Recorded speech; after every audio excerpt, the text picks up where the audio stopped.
They changed it also. You didn't have the armrest in front of you, that's why you were confused. And they changed it since you were in school also. I got it in the Sidewalk. You can stay after and do it. How are you? I'm good. Clean the blackboard for us. All right. All right, so you're going to talk to us, Lisa, about Chatham Financial? Yeah. So this is the Chatham Financial property. The part that you can see well is the new parking lot. Rich is going to do a little demo. The Vanna White. So this is on McFarland Road, Chatham Financial. Farland, So you're going to show where the buildings are? Current entrance, buildings are here, I think. Yeah. And They're that's existing. a proposed building there I that's think, no, started. that's proposed. And this is all parking, and they're adding this parking. Yes. And there's a home here, I Where's think. the asphalt? And then this is some business park, I think. Yes. But that's not, so this is what they're talking about adding. And it's, what was it, the planning commission last night, Bobby? 80, 80. 80 parking spaces. And it's a consolidation of 2 parking lots? It's a reverse subdivision. So they're going to combine this separate lot, which is the new parking lot, in with the existing facility. Right here, there's nothing here now. Correct. It's empty. It's a field, yeah, just empty field. So they're adding 80 parking spaces. Last night it was passed by the planning commission, 81 Recommended by recommended for You might want to point out that to the north or to the right is the office park, the Farland Road office park. Here. Yeah. What's the big horseshoe in the center between the park? Yeah, This? right. That's Kennett Storage. That's kind of storage. Okey-doke. And 1 or 2 other lots in between. There's a house there. Yeah, okay. Thank you. Now, George is waiting for the right price. Aren't we all? Yeah. So this lot right here where the parking lot's going is about 1.8 acres. And as I said, they're combining it with the rest of the facility. So there are no outstanding conditions to be met. Per our engineer's review letter, our zoning officer also recommended this for approval due to the interpretation issue with the parking lot. And so I asked the supervisors recommended for approval. It is a final plan. The only condition that we would need to put on it is that there may be some minor changes to the plan from the Chester County Conservation District. So before you would sign the plans, we would make sure they have no further comments or concerns. So it'd be subject to. There's no Yes. fees for this. Conditioned on. Joe. So it's separate and apart from the proposed building?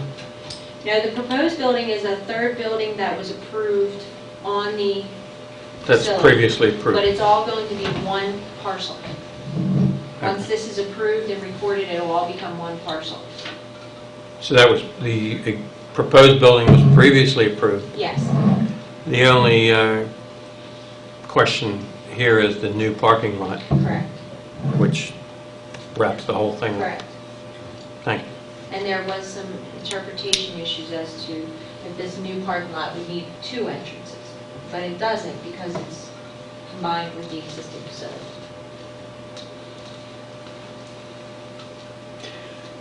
Is there a motion to approve this plan? Also move. Second. Is there any further discussion about it? So we do this backwards. We usually do the motions first, and then discuss, and then vote. But, hey, You should amend the motion to say conditioned on compliance with any additional comments by the Chester County Planning Commission. So amend. Second. okay. All right. Yes? Does this project, does fee in lieu apply here? No, there's no Because- building. No building, okay.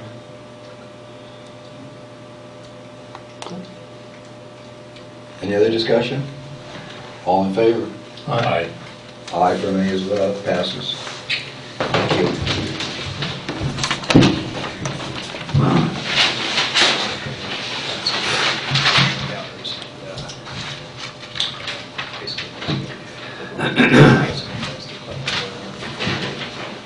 The next item on the agenda is trails and sidewalk documents and map. Is it trails and sidewalks, or is it really just trails? Well, no, it's both. Because the paperwork I was looking at was only for trails. We're going to talk about both, but the paperwork is for just trails. Okay. So, the first thing I wanted to talk to you about is this trails map that has been,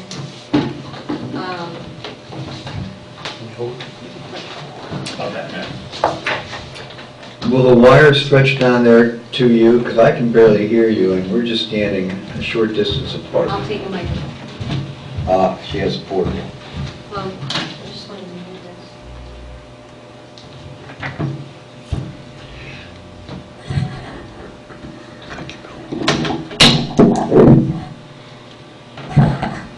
I need to go over there.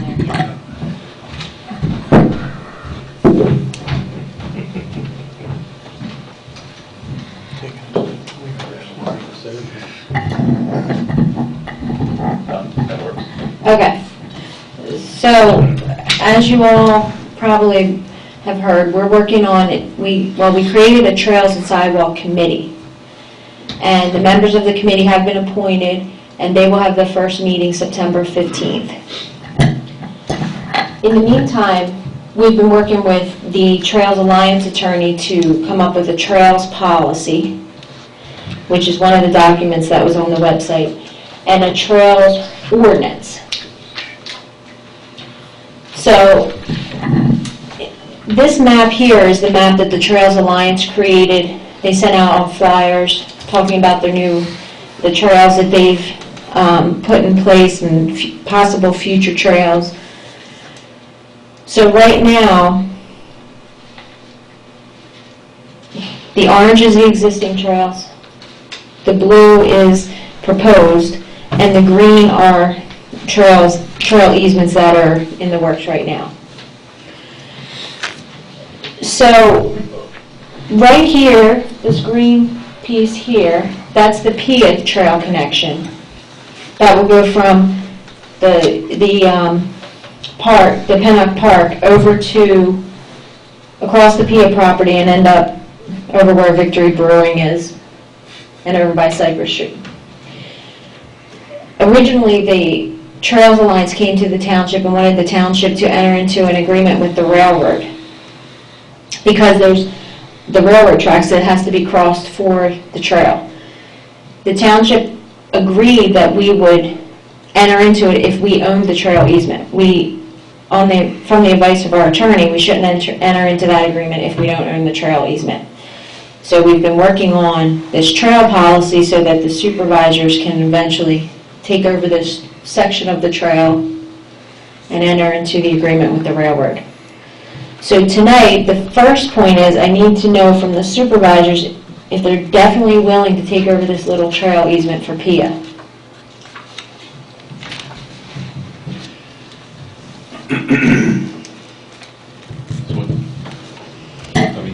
So what's involved in the cost and maintenance of the trail? Right now, that's the continual connection of the trail that goes through Pennock Park, down through the parish property and out by Chandler Mill. And who maintains it now? The Land Conservancy.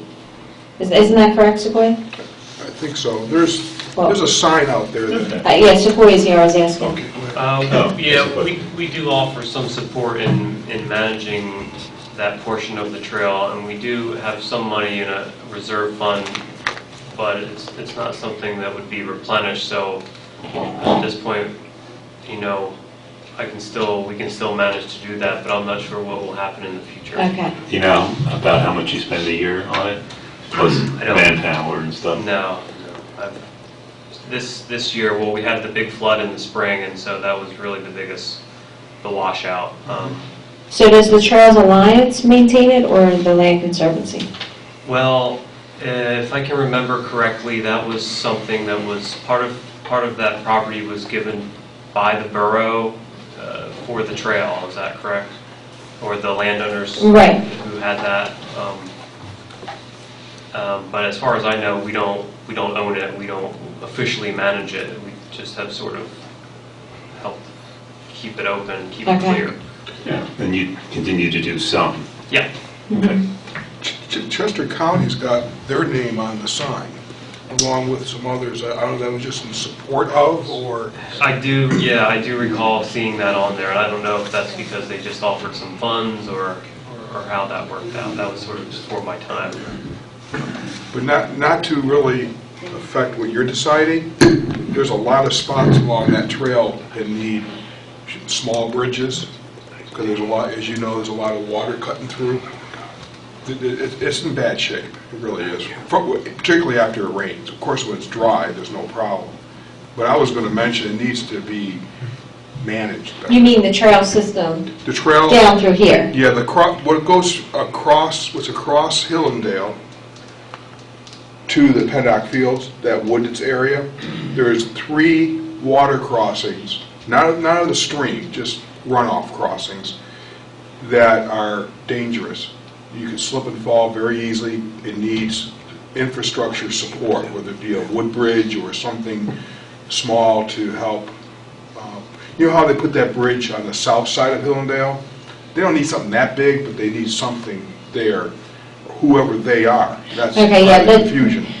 The Trails Alliance owns those trails, and that's not part of what we're talking about tonight. That's why I wanted to But they make do own that them. statement, that you're connecting to, this is the connection, you're connecting to poorly maintained trails, which can be solved through volunteers, you know, whether it be Rotary Club or whether it be your own volunteers, but there's still an infrastructure problem south of Pennock Field in the woods, next to the Borough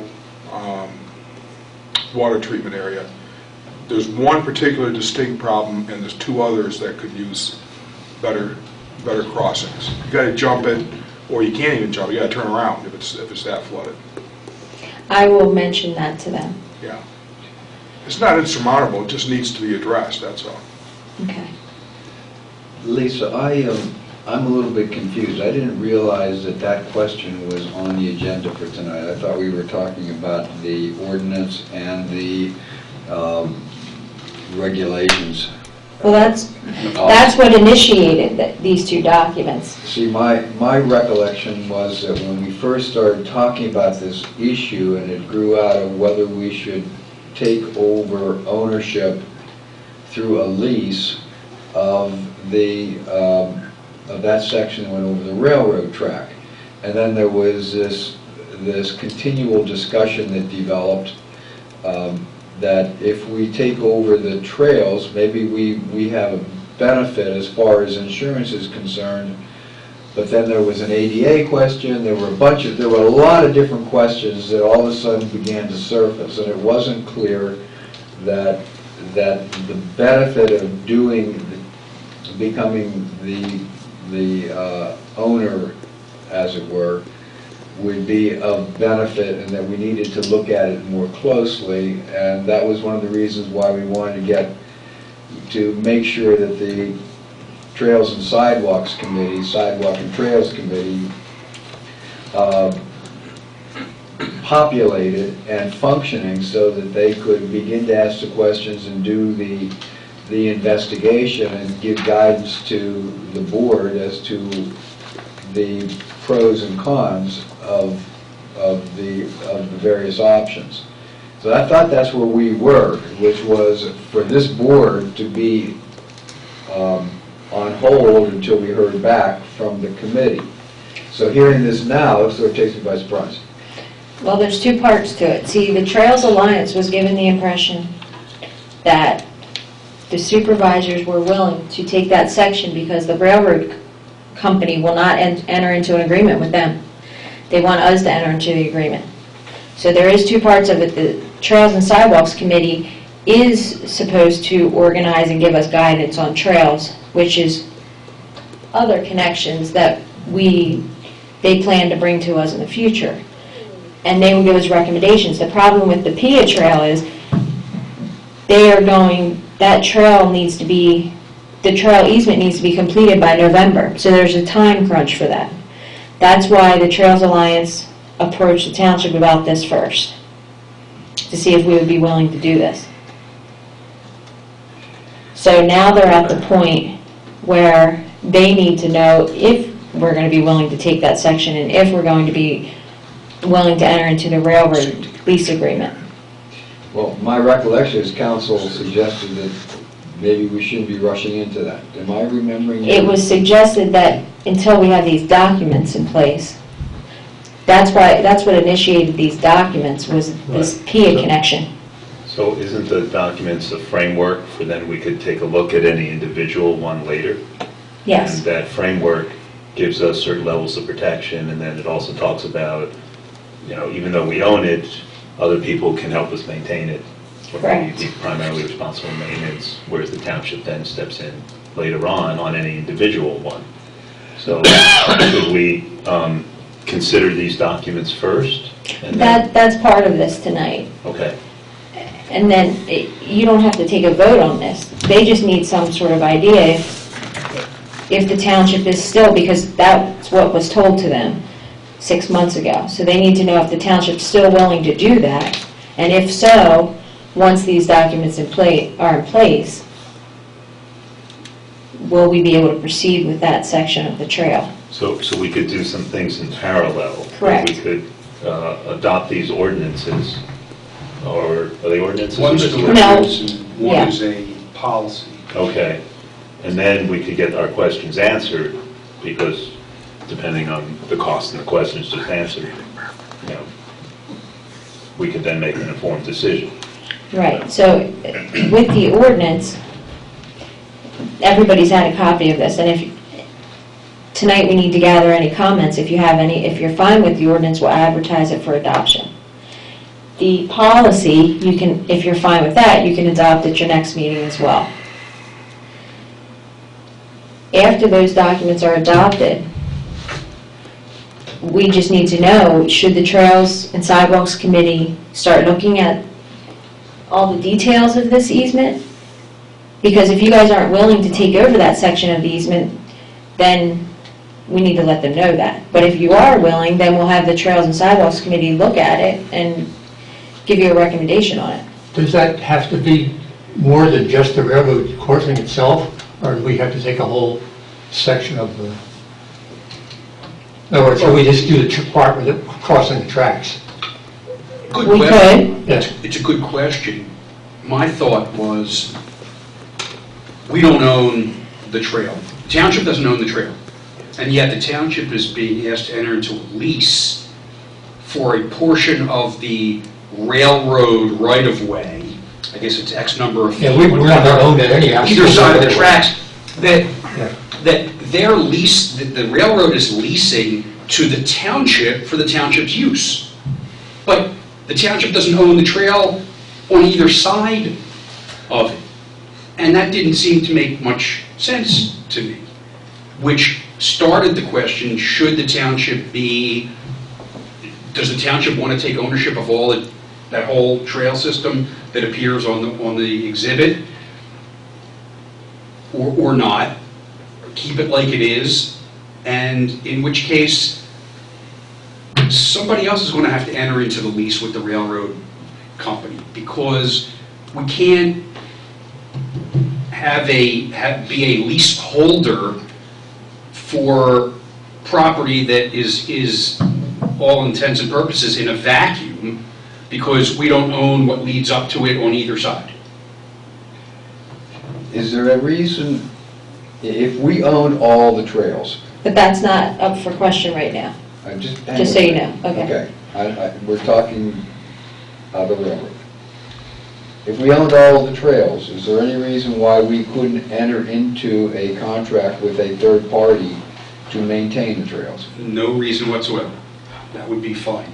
So if TLC is maintaining, theoretically, the trails today, if we took over ownership, they could continue to be doing that. If there's no township money spent, that's fine. But if you're going to spend money and it meets bidding requirements, you're going to have to bid that maintenance contract. But if you're not going to spend any money and TLC is going to continue to maintain it just by agreement with us for no financial consideration, then sure, you can choose them and they can do it. The insurance question would be an interesting component of consideration both ways. So there's no money exchanged as such, but insurance, taking the insurance responsibility could be. Right, but taking the insurance responsibility is not spending township funds for the acquisition of a real property or personal property. It's insurance coverage. You don't have to bid that. And if you took control, if you took ownership of all the trails in the township, you'd add all of those trails to your insurance policy, whatever the increase in the deductible or the premium is, it is, and you're protected just like you are on roads that you own or other facilities. And that would then take away from TLC the burden of having to pay its own increased insurance responsibility for the trails it currently owns but would no longer be owning. If they have insurance on them right now, then sure, they wouldn't own them anymore, therefore they wouldn't need insurance on them anymore. Right. Now, they're also insured, they have their own liability insurance, so if they maintain the trails and someone was hurt, they can make a claim that they were in the line of doing what their business is. It's the same as any other business having liability insurance. But as far as insurance for accidents that happen to third parties on the trail, that would be insured by the township. Right. Got it. All right, so your question to us is, are we in a position to give guidance as to what we would do with regard to the trails? I have 3 questions. Okay. Are you okay with the trails policy document?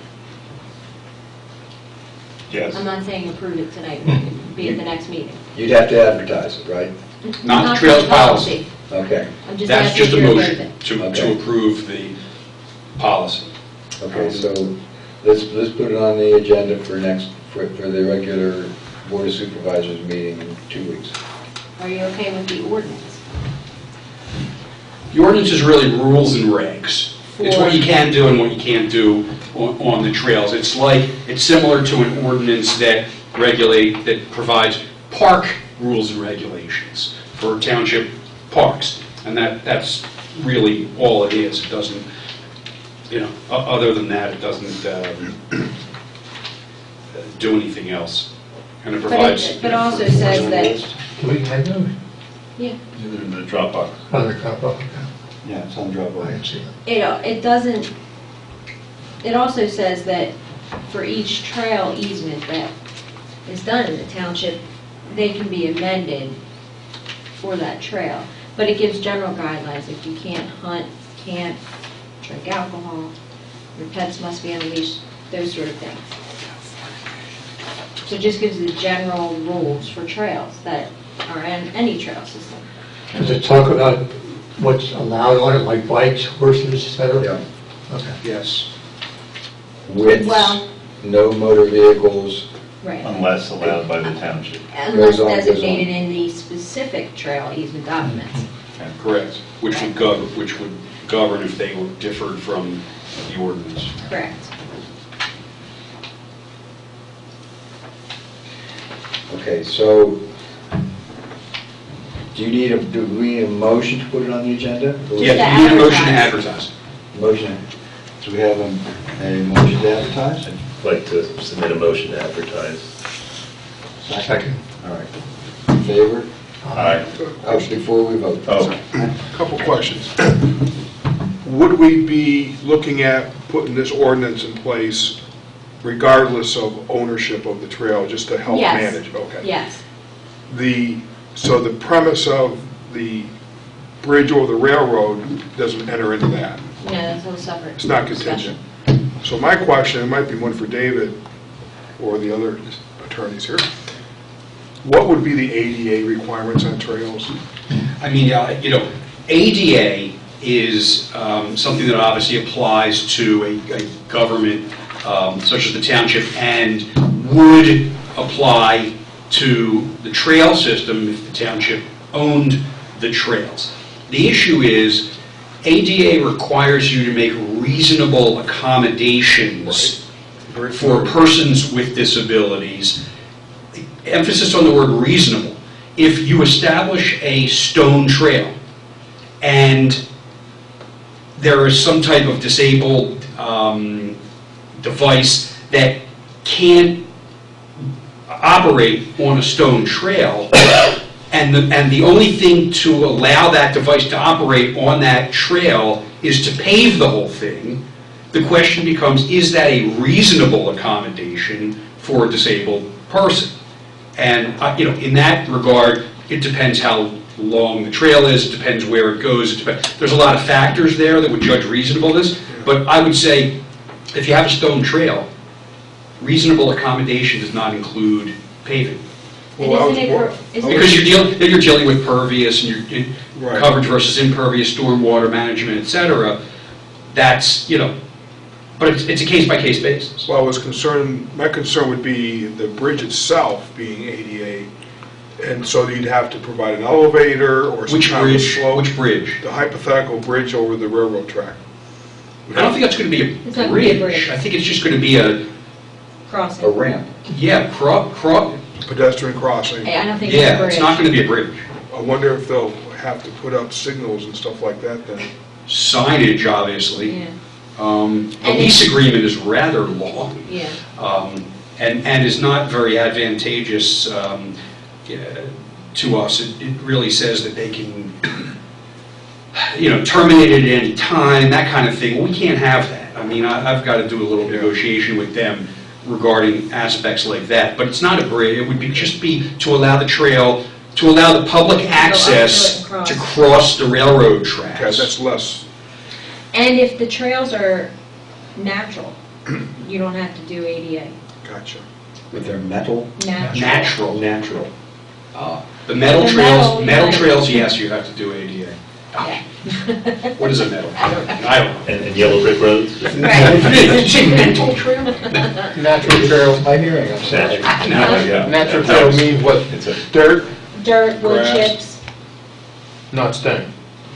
right, that's, That's not well, natural. it depends what kind of thing. It's rock. It's natural stuff. Right. Small gravel, maybe. we'll cross that bridge when we get there. That's a That's bridge. not clearly defined. That's a bridge. I get everyone to decide. A bridge too far. Natural trail. Right, they first do that.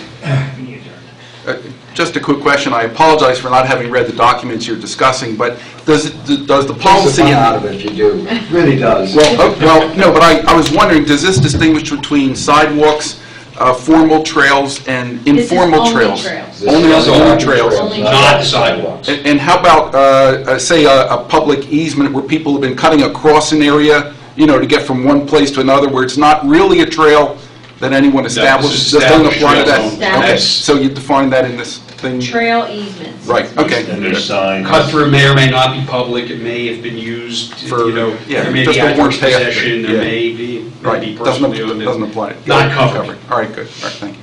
And you'll have, Are there any other questions or comments before we vote on it?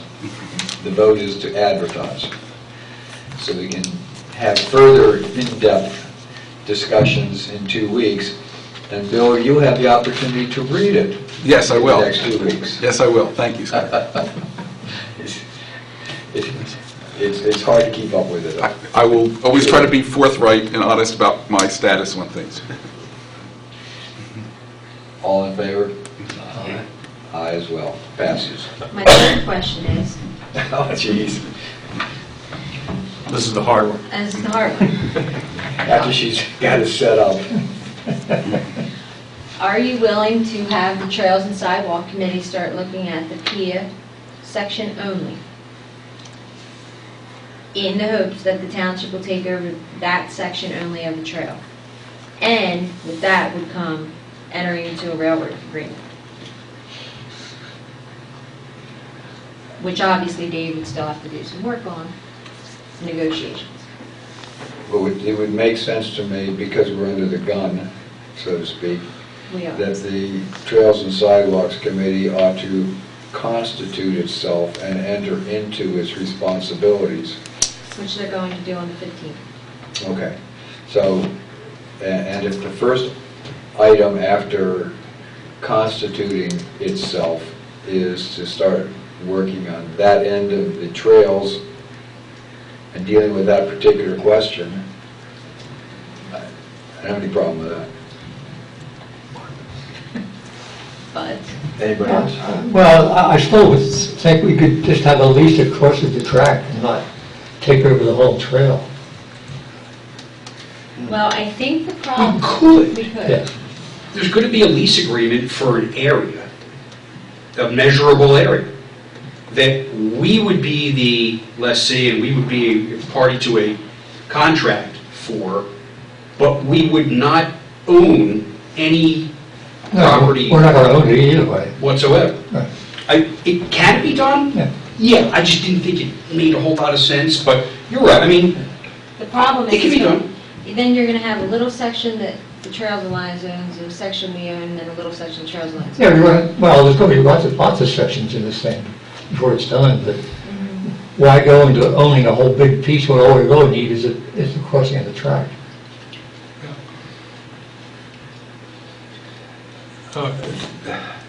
I didn't understand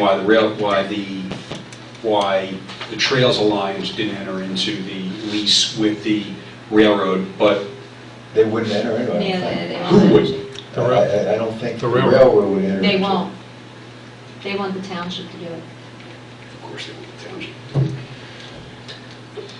To the attorney, if the township needed another building, but didn't want to build it and they leased it, wouldn't that be the same thing as just leasing that little bit of land? Yeah, I mean, You don't own it, you're at least leasing it. it would, we just wouldn't have any real property interest. We'd have no, other than a leasehold. And I think What's it? For that portion. in one of the, I don't remember which of the two documents, I think, aren't the trails supposed to have, not dead ends and not little pieces that aren't connected? Yeah, no stubs or Thank you. something, yeah. Stubs, that was the word.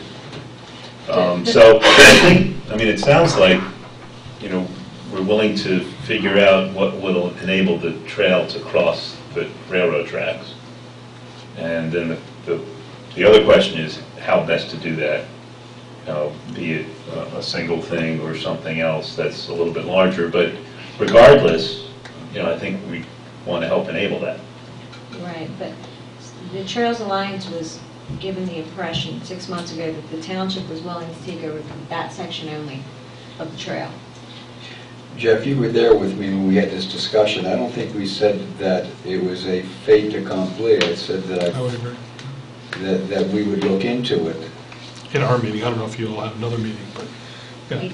Well, but we were the ones that were talking for the, did you tell them that the township would take over? No, when we met with them, we indicated that we would consider that because. Right, we'd consider. Right, that's why I'm asking you tonight if you will or not, because they need direction. Because when we were approached about the railroad agreement, Dave said that we would need to own it to enter into a railroad agreement, because we shouldn't enter into an agreement if we don't own the property. Correct? Yeah, I don't know, I guess the area of the lease is owned, is railroad right-of-way. It's not owned by the Trails Alliance. No. The Trails Alliance has trail up to that and dead ending at one side, and up here and dead ending at another end. And they would own this, and we would have a leasehold interest in the center portion. It just didn't pass the smell test. It just didn't seem, it's not that it's not legally possible. Right. We can legally do it. It's just, strange. I mean, we're going to be responsible for maintaining the leasehold area. Right, but we could, for instance, if we consider it and actually do it, we could actually ask the Kennett Trails Alliance to maintain it Correct. for us. You know, the question is how much The does it cost? easement, I mean, the it's the leased area, the leased area. Right. Right, or we find out what that is. I mean, I think if we have a Trails and Sidewalks Committee, then that could be their first order of business, and depending on what the options are, we should consider it. But I don't think, you know, until we know the pros and cons and what it costs, we can make a definitive statement beyond that. But, I mean, I think we should consider it, because this also could be a template for having a, sort of a unified system. Correct. You know, if every road was owned by someone else and you had different pavements on each road and you had different signs on each road, and it'd be hard to get around. And probably something is similar to the case also on trails. So we can see how that would evolve over time also, and what we would like to have long-term also. So you, But- let me see if I'm correct, you guys agree to have the Trails and Sidewalk Committee evaluate it and consider it? You guys would consider it, Owning the Yeah. Peat Trail on both sides of the railroad track? of the railroad tracks. The township owned it. Mm-hmm. Consider that, or what would be their recommendation? Or would they say, don't bother with ownership, lease just the railroad right-of-way? and But that's we it? would turn to you and say, should we do that? The more I think about it, if they don't recommend that we take ownership, I think we can lease that railroad right-of-way without owning the property on either side. That minimizes our responsibility, really. I got another question regarding liability. We have pedestrians up and down the railroad tracks already, and Chief McCarthy can verify that. He's had to talk to people up and down there. My question is, by having a stakehold position in that area, does that change the township's liability should someone get hurt or hit by the train or anything like that? We would add that portion, the least portion, that described area of railroad right-of-way to our insurance policy, and it's covered, Okay. just like anything else we would. Just want to make sure that it was an attractive nuisance of getting people onto Nah. the railroad right away. Okay. Just thinking out of the box here, does any other path that crosses that railroad track have a lease? Like the sidewalks in town that cross over it, the private driveways, the piers that goes across it? I mean, is the railroad is this something? On the streets? I don't know. Never heard of it. All we They know play is trail that crosses the railroad, but I don't know what their deal is. those are all private things that cross the railroad, maybe. And this is a public trail that crosses the railroad, that could be the difference. All we know is that the railroad came in and said, we need the township to lease this crossing area, because if the public's going to use it, we're not going to be responsible for it. Well, you know, there may have been, ownership of the railroad itself has changed over the years. This has not been an owner for a long, long period of time. It may be that a sidewalk or a pre-existing trail may already have some sort of arrangement, and This is going forward. this is going forward, so That could be. it has a history. Any other questions or comments relative to this? You got, and the answer is, put it on the table and we'll see if it flies. Okay.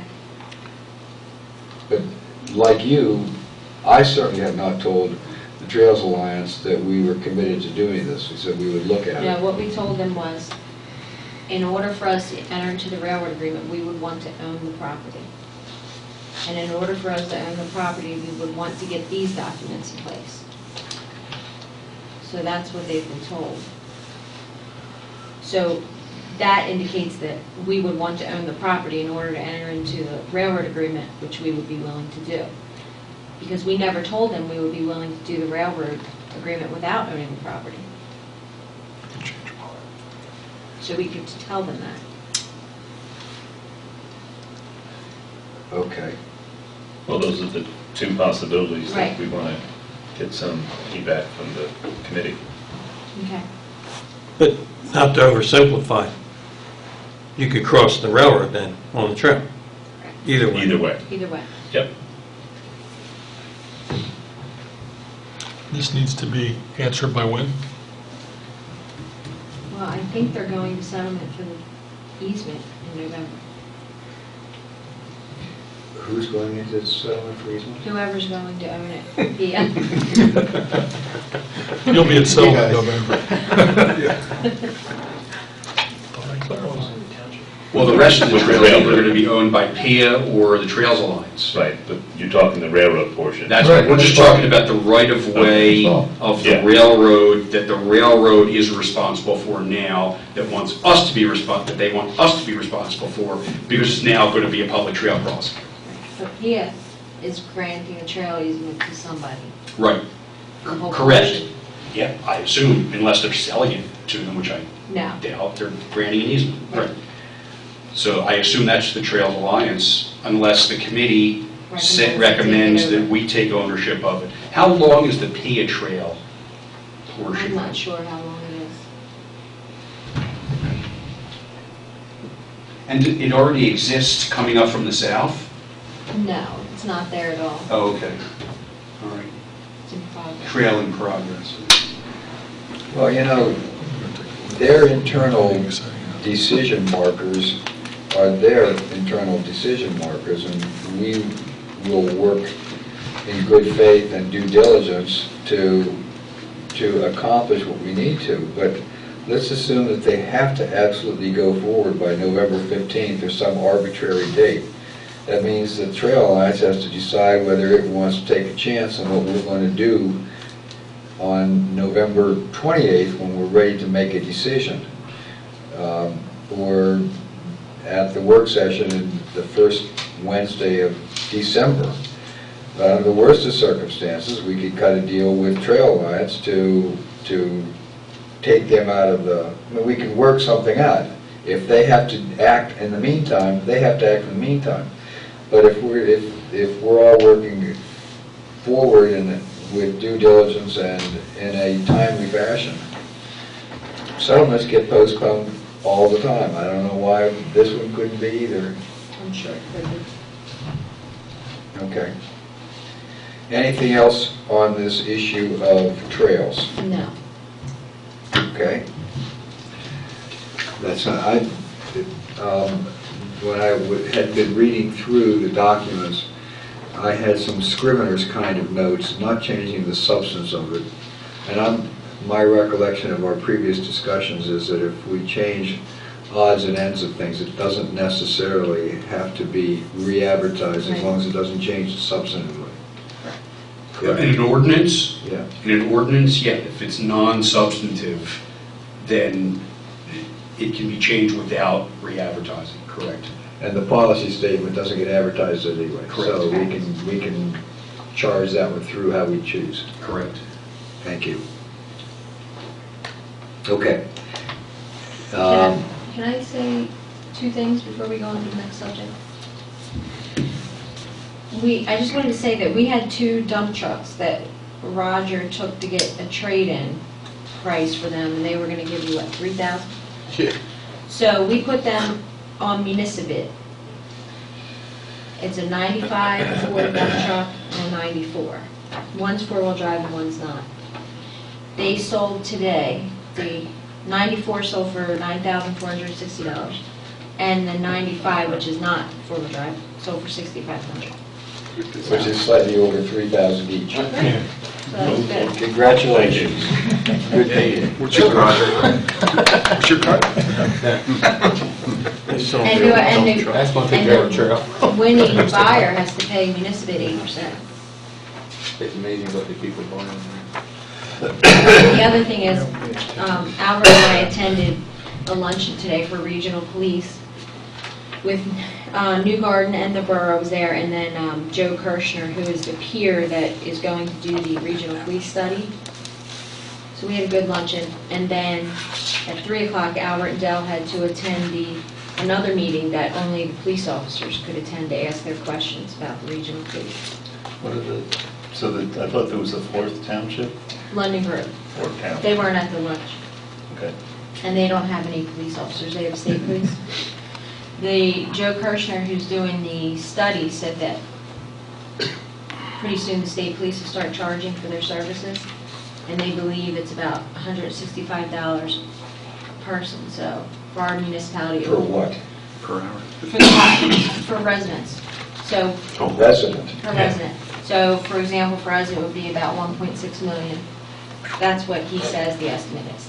I don't know if that's For correct. coverage, For coverage. total And we coverage. have to pay for that because we use the police part of the time. We would be paying, that would be our ante for the period of time, whether it's for 20% I don't know. or 80%. I don't know.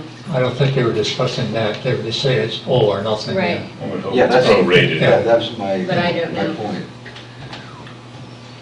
Wow. Yes.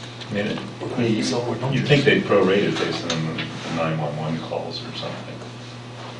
I'm not sure. Time. Well, it could be done on population, it could be done on the amount of crime, the amount of calls, the number of crimes that occur in each municipality. There's a number of ways that you can divvy up the percentage of cost that you're responsible for. Well, if it's a flat fee, then it doesn't make any sense from a financial point of view to have your own police force. From a Wait, if more you, effectiveness of services point of view, irrespective of what it costs, having your own police service is probably better. right, having your own police service provides local ordinance coverage, but I don't know exactly what the state police is doing, that's just what he told me. I'm sure the state Depends police what- don't decide what they're going to do. Right. All right, thank you. So that's moving forward, that's the point. Correct. All right. Are we back on the agenda? Have you finished the points you wanted to add in? Yes. Okay. The next item on the agenda is pavement management report. You doing that, or is Roger doing that? No. Or is- We're We kind can of doing all it do it. together, we can all talk about it at the same time. I guess I'll start. The pavement management system report, what we did is, we did a township-wide evaluation of all the roads that the township owns.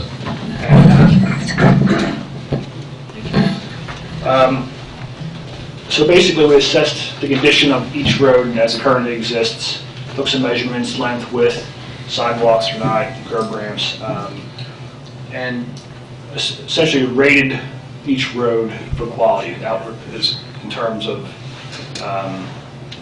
what kind of shape it's in, as far as, road surface. Need for rehab, reconstruction, or just sealing. Again, we ranked each road on a numbering system based on deficiencies, 100 being the best, anything less than 65 is in pretty bad shape, and then there's a range in between for everything else. And the roads that ranked highest, obviously need the least amount of treatment right now.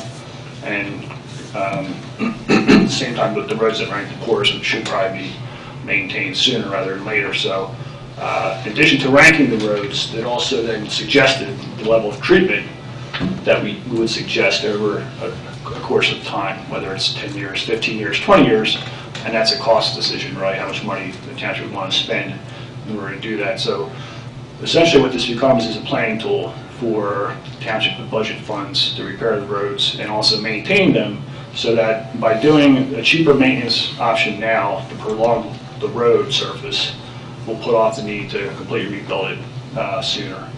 So, for example, sealing the roads is going to extend the life of a recently paved road for 5 to 10 additional years. So to save you money from not having to do a complete rehab.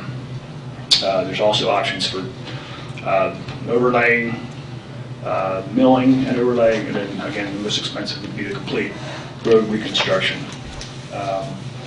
So this is all factored into a spreadsheet, and we came up with, again, a 10, 15, and 20-year option, and it depends on how much the township can budget to repair these roads. But again, it's very safe in the long term, because you're taking care of these roads before they completely fall apart and need the most expensive rehabilitation.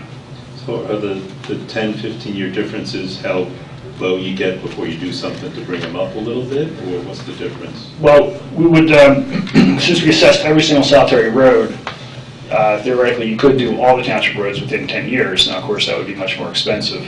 And we have recommendations for road maintenance or repair for year 1, 2, 3, 4, up till year 10. And then if you did a 15-year program, again, you're spreading out that cost from 10 years to 15 or to 20 years. So in each year, we have roads that we recommend for some level of treatment. Depends on, again, how much money you want to spend in order to accomplish that. So it's relatively detailed as far as that end of it goes. But it's actually a planning tool. It's each year we can change up which roads we recommend. Some roads might rise to the top or not. That's why we do rely on Roger and his daily knowledge of the road surface to make suggestions to changes. It's not an exact blueprint or Bible, but it's something. It's more blueprint where it can be adjusted from year to year as necessary. I'm looking at your Appendix D, where it compares, if I read this correctly, 100-year improvement cost of 1,000 square foot section non-managed street versus managed street. And so for that 1,000 square foot, it would appear that 100-year non-managed roadway cost is $336,000, and 100-year managed roadway cost is $264,000, or a difference for 1,000 square feet over 100 years is $72,000, or for 15 years, $11,000. Am I reading that correctly? That's right. Okay. And so if you were to do all of the square footage of our roads, and these are township roads, not county or state roads, it would be for 15 years a cost of $556,000. No, I'm sorry. Municipal savings over a 15-year period using this program that you're presenting to us would be $6 million. This Appendix D is an example of the savings that the township would have over that length of time. So it's comparing not doing any treatments until the road completely falls apart and then having to do the most expensive repair versus doing maintenance along the way. So that's really what it's trying to differentiate. Is you would save $6 million over a 15-year period by treating roads versus not treating them, and let them fall apart over a 100-year term. So if you took all your roads and did nothing to them over the course of 100 years and repaired them when they absolutely had to have the most expensive treatment, which is complete rehab, that would be the one cost of the non-managed roads. And if you looked at those roads and implemented a maintenance program, you would save $6 million over that same 100-year period for the managed roads. But we have Roger doing a little bit of something now, right? Right. Yeah, I mean, they did a scenario of if you don't do anything, which, I mean, that doesn't happen, that's just for cost analysis. But basically, we're pretty much doing what this is, it's just this is in a format of being able to foresee it on paper, I would say. And then we've discussed kind of between us our options of, I'm an oil chip man, everybody else isn't. So what's the option that Tom's suggesting? They're doing a seal coat, which is a slurry seal, which is what they're recommending, but they're not saying that's the only thing you can do. A surface treatment can be several, a Rallimac, which we've done before, slurry seal, we've never used slurry seal, but it's an older thing, it's been used all around, but an oil and chip is what we normally use, but that seems to be subdivisions where we get most of our complaints. So we tried something new this year with the fogging and the double lap, which had good success. I think trying different things as they come along is a good way to cut your costs. Maybe oil chip is a lot cheaper than slurry seal, I think, but I don't know. We've never done slurry seal, so I won't say it's bad until we try it once and see what kind of longevity we get out. Rallimac didn't hold up at all for us. So. Well, the slurry seal is a similar asphalt product. It just doesn't have the aggregate. It has sand as opposed to stone. There's actually 3 different types of slurry seal. There's coarse stone. Stone is not as coarse. It's a different gradation, and then there's a sand product. So the asphalt product itself is the same. It's just a different size aggregate that goes into the material. That fogging looked pretty good. Pictures I saw, yeah. We're really going to wait to see how it holds up through the winter. I mean, it's more of it's a new way of attacking the stone from the top to seal it. Plus, it gives you the dark texture or dark look that people think they've got. Actually, we had a lot of people come out and thank us for paving the road. Yeah. You know, it's a third of the cost, so they just shook their hands, said thank you, and went on. So. Are you going to do some slurry seal to see how it does versus the foggy? I think we're going to discuss our segments or what we want to do.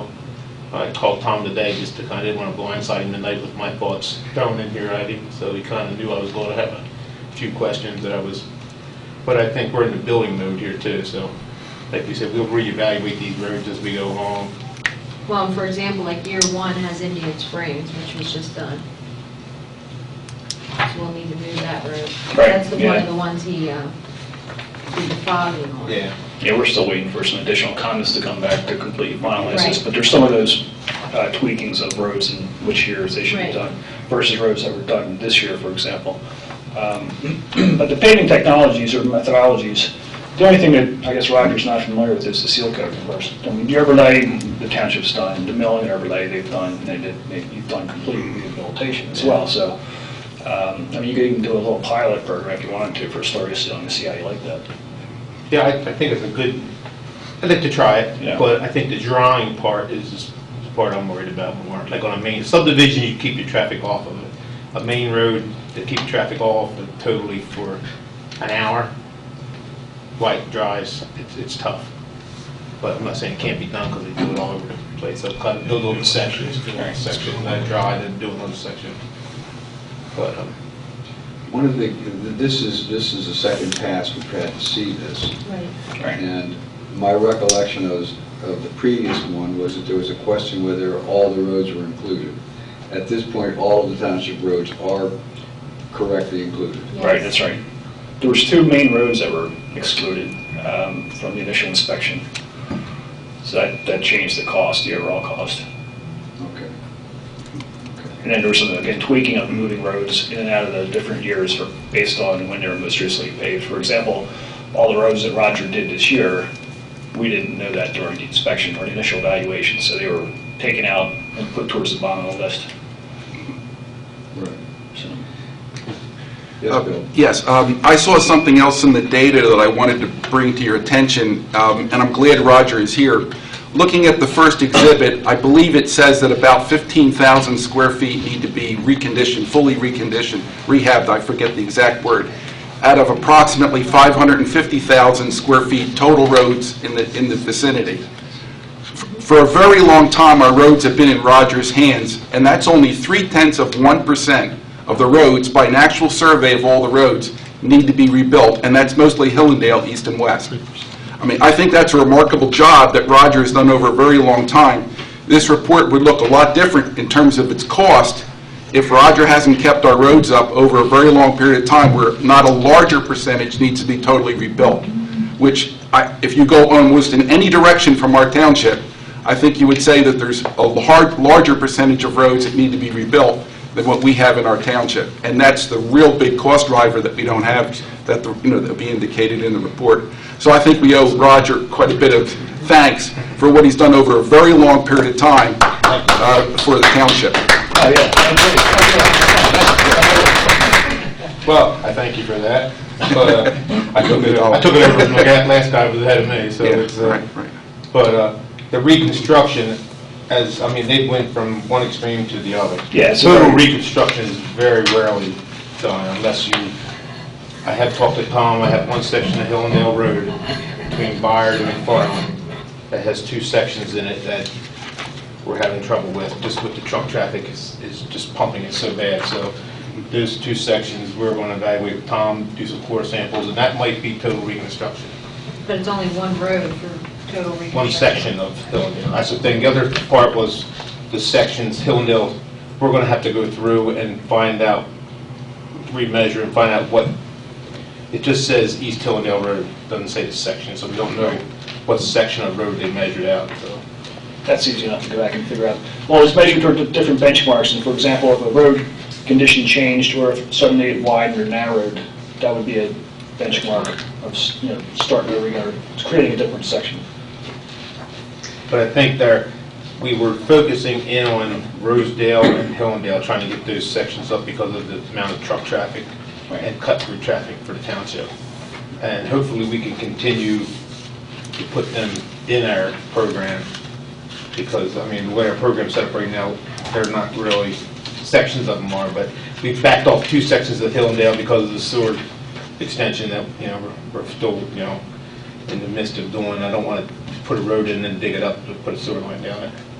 But we are going to have to do some repair on it just to keep it safe through travel and stuff. But I think, I think we can, as long as we can work maybe the products, if we try something and we don't like it, it's, what options do we need? Do I need to come back to you guys and say, subdivisions, we'll try something else besides oil and chip, but main roads, are you guys good with, or, I mean, do I need to come to you guys to ask that kind of question, I guess?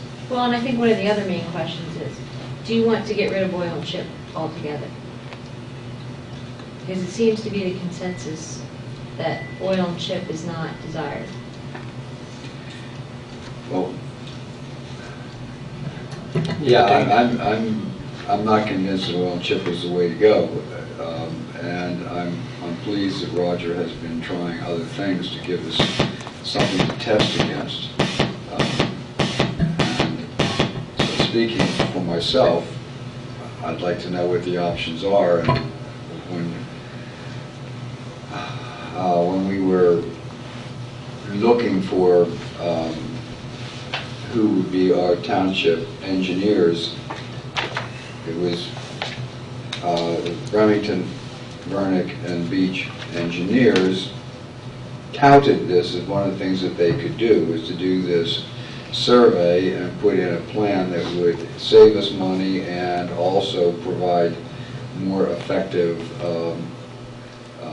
care of the roads. So it was an important thing to have this come forward. So I'm not sure what you want us to do tonight with regard to this, but certainly... I just wanted to make sure you guys are okay with the report so that we can move forward. All right, we don't have to take any formal action No, with it. not All at right, all. well, from my perspective, yes, it's the couple of things that were wrong on the first pass have now been addressed. And I think that the combination of Roger and Tom working with this and finding the fine tuning, but going away from oil and chip, from my perspective, that makes a lot of sense. And so I'm encouraged by that. Bob, do you have some feelings about this? No, I like to see the oil and chip go, but Yeah. it hasn't moved with something that's successful again. Okay. Richard? And I think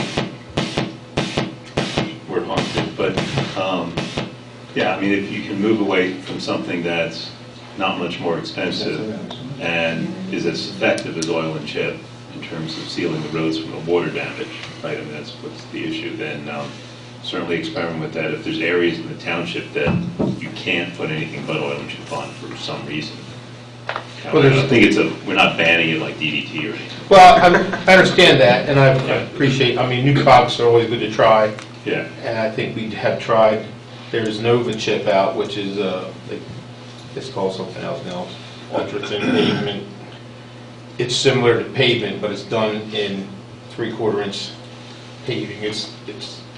I was going to try it up in Old Hammersmith just to see how it worked up in there, but that's the kind of thing I'd still like to try different products, work with Tom, see what he thinks. The micro-surfacing? Yeah. Okay. I mean, it's down there, it used to be real expensive, it's down under what in-place cost. They're saying they can do it for like $520 to $580 a square yard, which in-place is $745 to $750. Oil chip's $1.34, so That seems less expensive. I can oil chip the whole township 3 times. Yeah. And, I mean, maintain But we have done Greenwood Road less than 5 years ago, and it has so much traffic on it, and heavy traffic, that it is stretch-cracked already. So You it probably needs... cut down the speeding if you did the whole township in oil and chips. Well, We hear Joe, I it. think that you had a question, you've been very I patient. did, I have two questions actually, and I did peruse the report and woke up twice. But one was directed at Roger, this fogging technique. Could you explain that? fogging is a new product. It's not approved by PennDOT, so you can't use liquid fuels money for it. It's been used for years, a lot in Europe. There's only been one company that's kind of had a patent on it, of the product. They own the product. So how do you apply it? It's sprayed, it's just like oil. You oil and chip first, Right. and then you sweep off the loose stone, and then you fog it with Seal the the top special wool, with the this. polymer wool. It's like a coat of paint over top. Exactly. It's just like driveway sealer, Right. except what it does, it sprays down and runs down around the stone from the top and locks it from the top, and giving it the black Helps bond. helps to bond. That's what they say. We've been watching another township that tried it last year. It had heavy plowing on it last winter and survived very well. It tends to take away from the tire turns when people back out their driveway and turn the wheel So- on the oil and chip. You tar and chip first, then you seal on top. The chips themselves, I guess you have the choice of size aggregate? I do if I don't use liquid fuels money. Liquid fuels money, I can only use half-inch stone. We usually do our oil and chip out of general fund, so it doesn't We matter. usually pay for paving out of liquid fuels. Quarter-inch stone I used as a top coat this year. So I that's a used little it. smaller. It's smaller. I tried it. You're going to get less of the noise. It doesn't roll. It's more flat stone. I did it about 5 years ago in Stone Pine, and I had no complaints. It holds up well in subdivisions. Main roads, it takes away your traction though, because you're losing your stone edge. It gives you a smoother ride. Right. But Okay, thank you. Seal coating, or the sealing, is that PennDOT approved? Yes. slurry seal, yes. Thank you, slurry seal. If And you do want lose to some see, traction with that, sorry. Slurry seal, from what I gather, It needs and I've talked to a couple oil people, I've never used it, but reading the 408 and stuff, it's similar to Ralliamac, except Ralliamac is what they put on K1 Road. The first time where everybody thought it had great, it looked nice and black, it had good traction, but the more you run on it, it's stone dust is what it is, so the more you run on it, then The wear down. you smooth it out and it's polished. But I think that was a lot of the traction problem, which they just oil and chipped K1 Road today. So don't want to go home that way. My second question was at the liquid fuels, I guess directed at Lisa. So how much of the Remington proposal would qualify for liquid fuels, or do you not use that at all? we don't. The only thing we use liquid fuels for is the paving, which qualifies. Okay.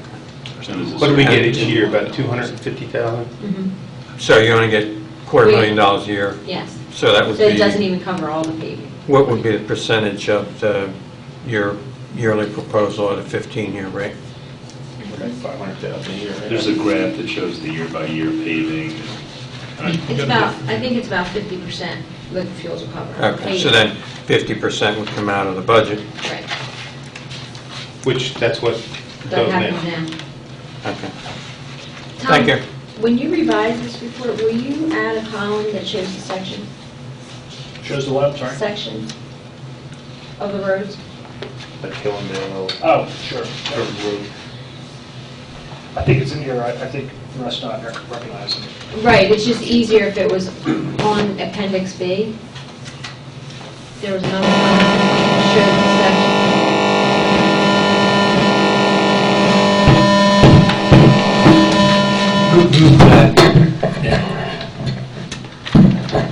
Feedback.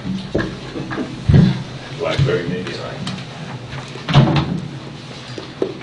But yes, no, we can definitely do that. I'm just looking at year one roads here, and it looks like it's pretty much the entire roadway the longer roads are broken down into different sections, and that's Right. really what you want to see. And the other thing we need to consider is what Roger also mentioned about planning. This report did not take into account the fact that there might be water mains or sewer lines that are going to be rehabbed or put in too. So obviously we have to forecast that and see if there's any program for that. So that's something that's very important as far as when you're going to tear up a road or not. So that was a Right. great point. One of the other questions I wanted to bring up tonight, I jotted down a few questions, but we've changed our road spec, widened out. Well, we're working on that. Yeah. So when we go to reconstruct the road, are we going to try to get our new spec? You mean the little wider? Yeah, I mean, as we go Hillendale,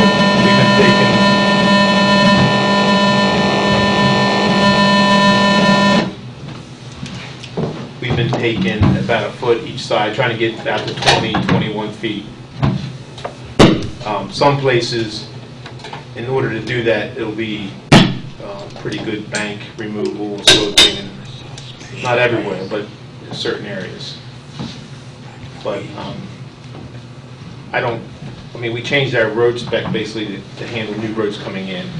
I don't think it's going to be too costly, I think, to try to take an old road and take it out to what our new standard is.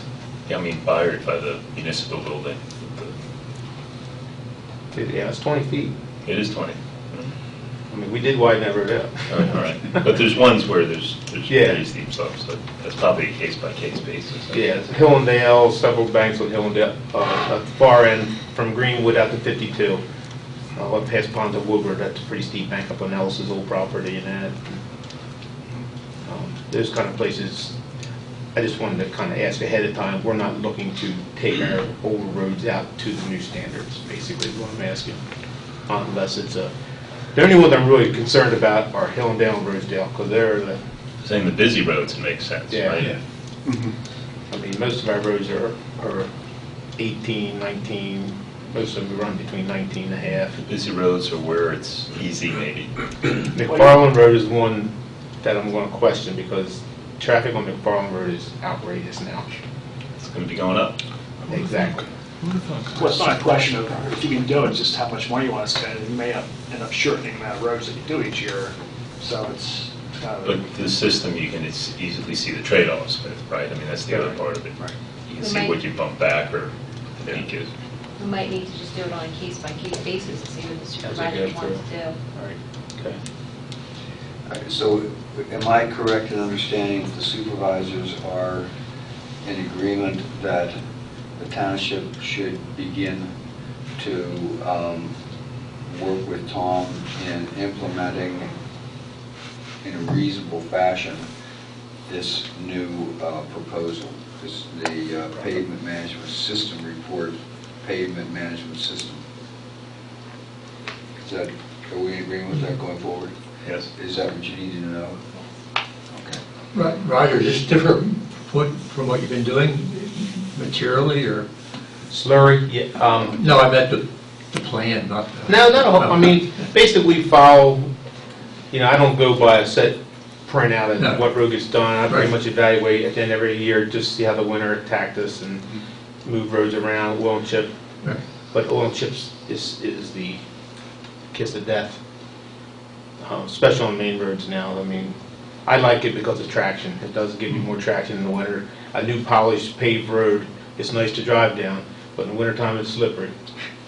And it's slippery on wet days. So there's other products we can use. We can change our top material from a 9.5 material to a 12 millimeter, try that. I mean, there's other things we can try, but I'd like to be able to try other products, as they come out. I'd love to try the Nova chip in some of the subdivisions. Balmora, when we got to do that, I think Balmora would be a perfect candidate for a Nova chip. Because we're not going to be grazing a lot, we won't have to do any milling in driveways. And you can get rid of the chip part, Yeah. for people. Well, it looks like pavement. Actually, I have did you get that back to me? I gave you that book with the pictures of I had photographs and stuff of being put down and... Yes, so the first from oil and chip, probably the better. Now, the fogging, Yeah. I'd like to keep an eye on that, because if that worked out good, that's a cheap method for a subdivision that doesn't have a lot of traffic on it.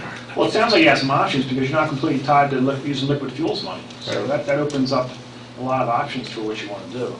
And for the roads and subdivisions where you've already done the oil and chip, it sounds like the volume helps kind of smooth out that coarseness to the road, you know. Well, we'll see how it gets through the winter. The other question I had was, spring, we do our skin patching, where we use a distributor, crack seal, by oil and chip.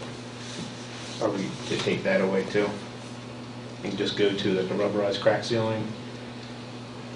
Well, I think the message is, and everybody correct me if I'm wrong with this, but I think the message is following a formal kind of style of addressing the needs of the township roads, such as is outlined in the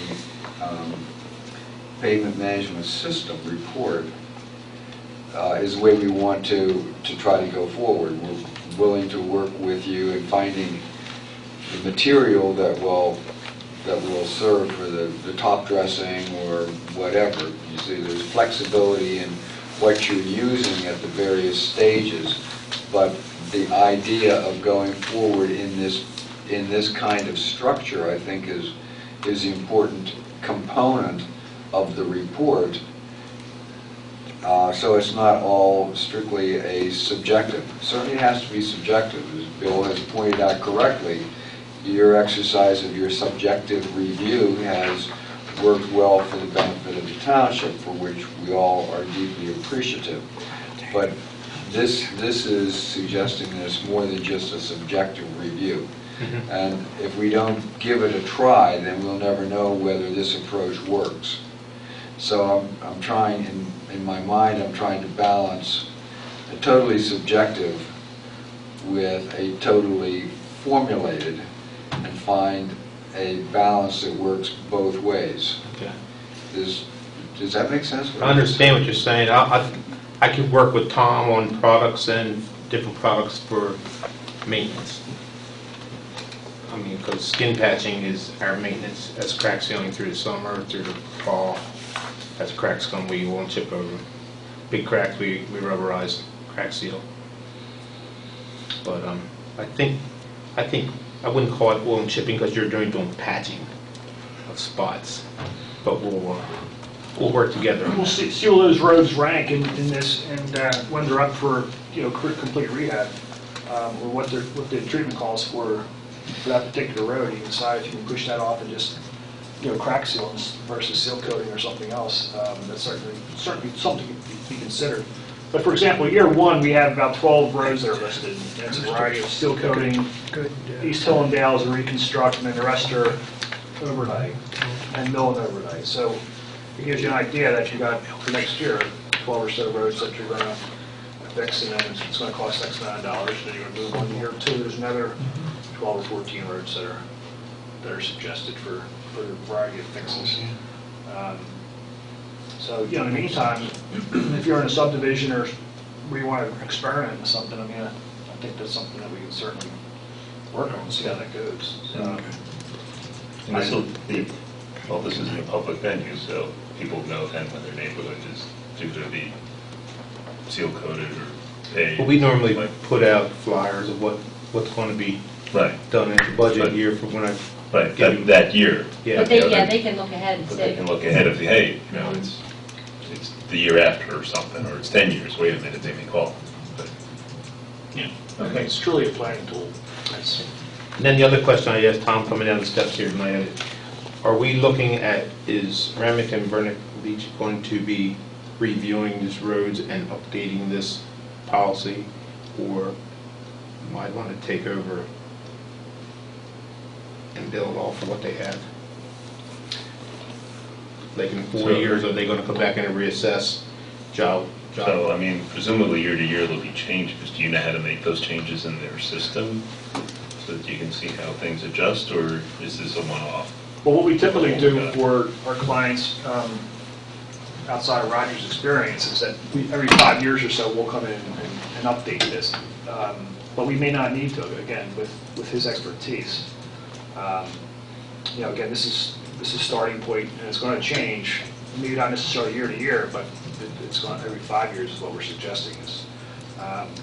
but with your knowledge, it would be unwise for us not to consider this day-to-day knowledge of the roads.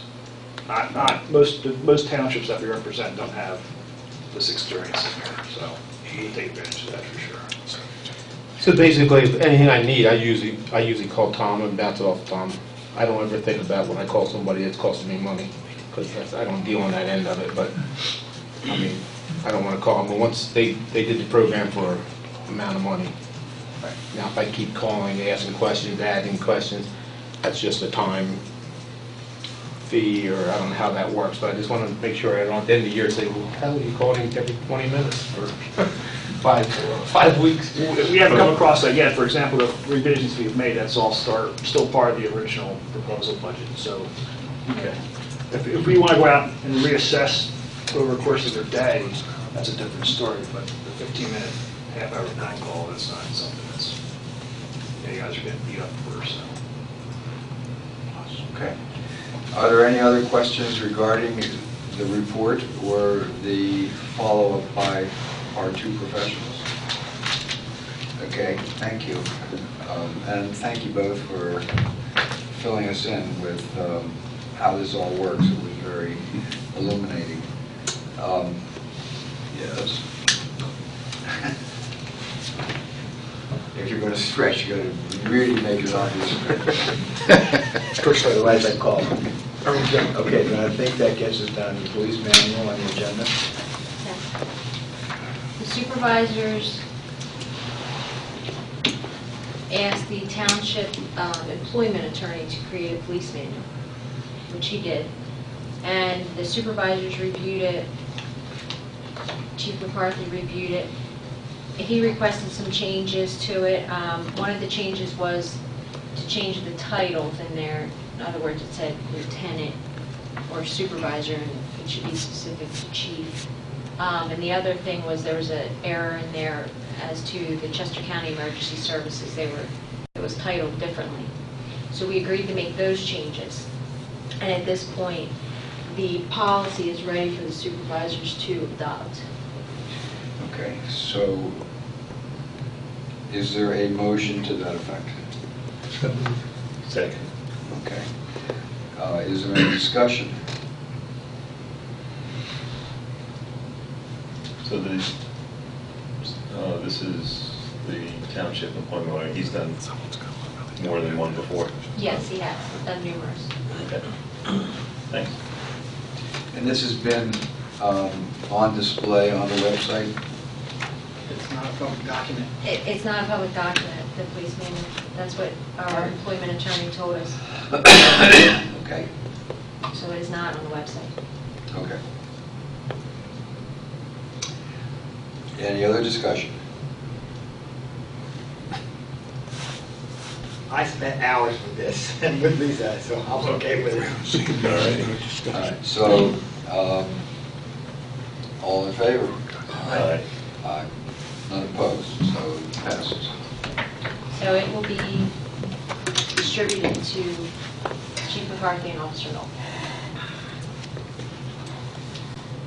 Okay. Good. That gets us to the appointment to the Land Conservation and Advisory Committee. Advisory Committee, thank you. The LCAC, affectionately known as. Jeff Yetter to fill a vacancy.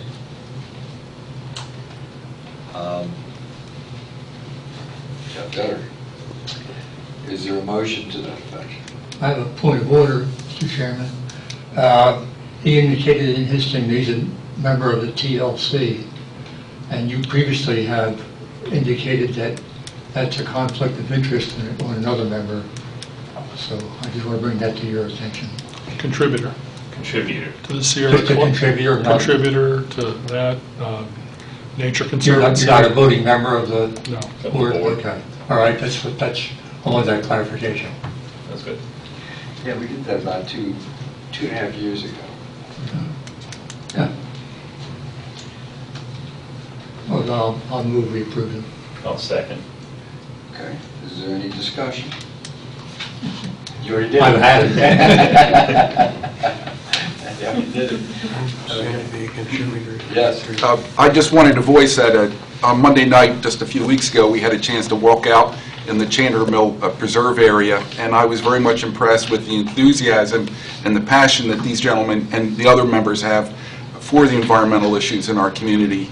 And all of our collective energies together make Kennett Township better, and this is one very important voice. I just wanted to say that in support of what you're looking at. Good, thank you, Bill. Any other discussion? All in favor? Aye. Aye as well. Not opposed? Congratulations, Jeff. Thank you. You got That a remains hat. to be seen. You get a hat. Okay. So, Ah, Johnny guy. I'm trying to get a T-shirt. You want my hat? All that for a hat? we're down to public comments, which we kind of do as we fly. Yes, sir. I'm John Wilkins, and my comments are regarding the Land Conservancy Advisory Committee's initial report on the Chandler Mill Nature Preserve.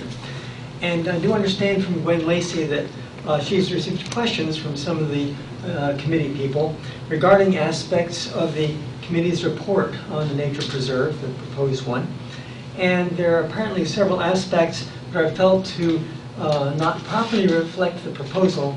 And on one or two, there were some serious questions whether something was actually seriously inaccurate. So while I'm not personally familiar with the specific issues, I would strongly encourage that the committee, the LCAC, meet with the Land Conservancy so that a complete and accurate picture can be developed before a final report is issued. Now, I personally feel that the proposed nature preserve strongly supports the four purposes of the township's open space resource plan, and I encourage its implementation for the benefit of all the township residents. And people can find details of the proposal on the Land Conservancy website. I'm not a member of proposing anything specific, but I think that this has a wonderful opportunity for everybody in the township, and I would thank you for your consideration. Thank you. May I speak? I'm with the LCAC, and I appreciate your comments. I'll convey your wishes Thank you. to them when we meet. As Hopefully far as we'll meeting have up- a chance to meet face to face and discuss anything so that everybody is in agreement. I'm on board with that. Totally. Thank you. Anything else in the, yes? While we're on that topic, I think I've made it clear to the safety committee, I wrote an email, I think I copied everybody, to consider, regardless of whether the bridge becomes open or not, to lower the speed limit to 25. It's basically a residential area, and there's a lot of walkers and dog walkers and bikes using it, and I think it's changed the character of it for those that would be opposed to the bridge being open. A consolation would be that if it was 25 miles an hour, it would lower the number of people that would use it as a cut-through or a alternative route unless they specifically lived off of it or had direct business on it in some manner. And I don't know what's required to lower a speed limit, but I think it warrants looking into because there's not one business along this road. It's all residential. The roads that connect to it, other than Hillendale, are residential speed limits, including south, in the borough area, the south road that goes in front of the mushroom people, places there. So just to duly consider that the merits of that, I think would actually strengthen the objectives of those that want to make that a trail area. To your question, what it takes, it's my understanding, and there are others that are more experienced who will chime in and correct me when they find me wrong. But it's my understanding that it's a township road and we can set what we want. The only thing is that if PennDOT doesn't agree, then we lose our Yeah, I wouldn't want fuel tax. I wouldn't benefit. do it to jeopardize anything, but like, for instance, the southern part of McFarland Road is 25 miles an hour, for the same reason, it's all residential. My understanding Go ahead, is... you wanna go? No, I'll go. I'll take a shot. I'll take a shot. You tell me what you think. The vehicle code, the Pennsylvania Vehicle Code says that local roads are 35 miles per hour, unless it's in a, quote, urban area, which deals with the number of residences per distance. I don't know if it's a quarter mile or half, whatever it is. It's got to do with the concentration of homes, in which case, if that criteria is met, it can automatically be 25. But if that criteria is not met, it's automatically 35 unless you do an engineering and traffic study that shows that a 25 mile an hour speed limit is necessary for the safety of the traveling public, in which case you can support an ordinance to establish a 25 mile an hour speed limit. Is that your understanding, That's Chief? correct. Thank you so much. What it takes is somebody with a certificate and a traffic count, and then visual observation, just like we did on the intersections. Yeah. Then you can either set it by my recommendation, since I have that certificate, or refer it to the engineers. Okay. Right. There's a form, there's an engineering and traffic I study. just think it's an opportunity to look at it for this, because it's under review anyway. So, but in this particular area, the thing that brought it to your attention is people are walking on it and biking on it more. Does that get taken into account Yes, in it the does. traffic study? That's where your observations come into Correct. play. And it's already on the list for a traffic count, but we're doing so many traffic counts from other areas that it has to wait. Am I right, Roger, that we put that one on? The upper ends had the traffic count done on it from Oh, it's already done? Kaolin to Ewart, was just done, just printed off and redoing Round Hill right now, since the school's back in, so we'll get another count there, and then, Say again, please, which one was just done? we did the count on Chandler Mill from Kaolin to Ewart Road.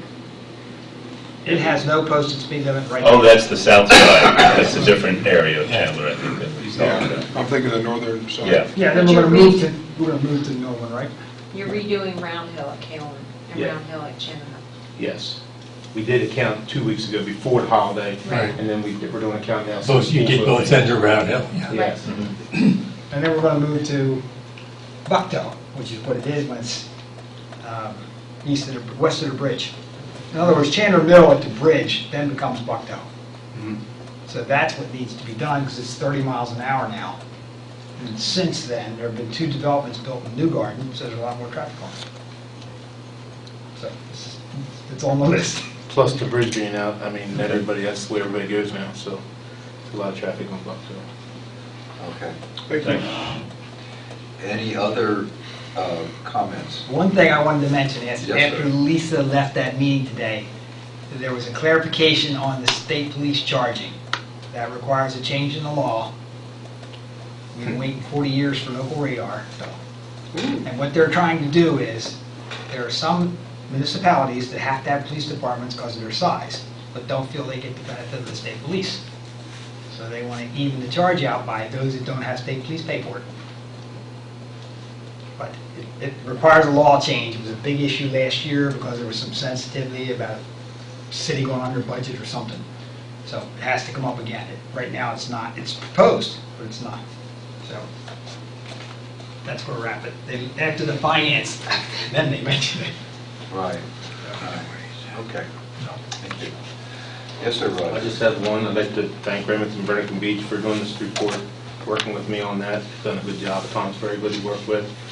We gave him a lot of work since we brought him on. So the other, one thing I wanted to say, I've had a couple comments from residents, a couple contractors have stopped me about the permitting that we've changed in the office, putting it online, that's being well received by the public, that were real easy to work Yeah, we with. changed all of them. It just brought to my attention today from a contractor, but And now each type of permit has a separate packet with instructions. It's online. Good. Nice. so it's being noticed by you know, the public out there, so. And your gate's working well, right? So far. No, actually, I'm going to stop on the way home to make sure it's open by the code. We do have a new gate at the shop. It opens at 5:30 in the morning, closes at 8 o'clock at night. And it can be opened. The police have door openers in their car to get in if they need gas. There's a keypad that I won't give you the code for, but. And if we have any problems, it's hooked up to the emergency generator side, so if we use electric, it's still powered by the generator, so. But we're hoping to keep out the nighttime the riders that trip the alarm in the back and that upset our neighbors out back by lights going through the field and stuff. So. And dump the trash. Yeah, Yeah. it is funny, the things we catch on film down there. And you got the cameras up and working. Yeah, we've had them, we got signs, and people act like the signs are just not there. All right. You want to make a YouTube out of it. All right. Before we adjourn, I'm assuming there's nothing else anybody wants to raise. Before we adjourn, it's 8:45. Do we want to spend more time in an executive session tonight? I can't. Okay, so we'll schedule something soon. Okay? Okay. Good. Okay, thank you all very much for your patience and involvement.